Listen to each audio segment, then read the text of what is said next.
بیاید براتون توضیح بدم. دوستان ببینید طبق این چارت طلا 9 هفته متوالی رشد داشته که از سال 1970 تا الان کلا 5 بار این اتفاق افتاده. اون مورد هم در سالهای 1970 1980 2006 2020 و الان که 2025 اتفاق افتاده و هر بار که طلا 9 هفته متوالی رشد داشته بعدش طلا ریخته. خب تا اینجای کار تحلیل داده‌های تاریخی روند طلا بوده. اینجا براتون سوال به وجود میاد که خانم اختری ما از کجا بدونیم که همیشه بعد از یه تایم طولانی رشد توی هر بازاری قطعاً اصلاح خواهیم داشت؟ چه توی طلا چه توی هر بازار دیگه ای دوستان همیشه ما یه تعداد خریدار رو به حال سرمایه‌گذار داشتیم که توی قیمت‌های پایین‌تر وارد شدن و زمانی که یک بازاری شروع به رشد میکنه سرمایه‌گذارهای جدیدتر هم توجهشون جلب میشه و شروع میکنن سرمایه‌گذاری کردن توی این بازار و بازار اصطلاحاً وارد فاز اشباع خرید میشه. زمانی که بازار وارد فاز اشباع خرید میشه اون سرمایه‌گذارهای قدیمی‌تر که مثلا توی قیمت‌های پایین‌تر اومده بودن طلا رو خریده بودن برای اینکه سیو سود بکنن میان طلاشون رو و اون حالا کالاشون رو توی بالاترین قیمت اون بازار میفروشن و نقدینگیشون رو از اون بازار خارج میکنن که بتونن سیو سود بکنن.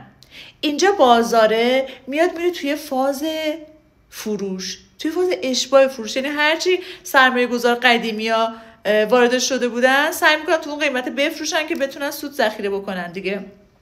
اینجا باعث میشه که این فشار فروش ایجاد بشه. این فشار فروشه باعث میشه که قدرت خریدارا اینور کم بشه و این کاهش قدرت خریدارا باعث میشه که بازار یه اصلاحی بده و یک نوسانی داشته باشیم و یک روند کاهشی و یا کوتاه مدت یا بلند مدت بسته به عوامل دیگه‌ای که توش تاثیر دارن تجربه بکنیم. تا اینجای کار من توضیحات رو بنا به رفتار سرمایه‌گذارها و تناسبات بین عرضه و تقاضا عرض کردم خدمتتون.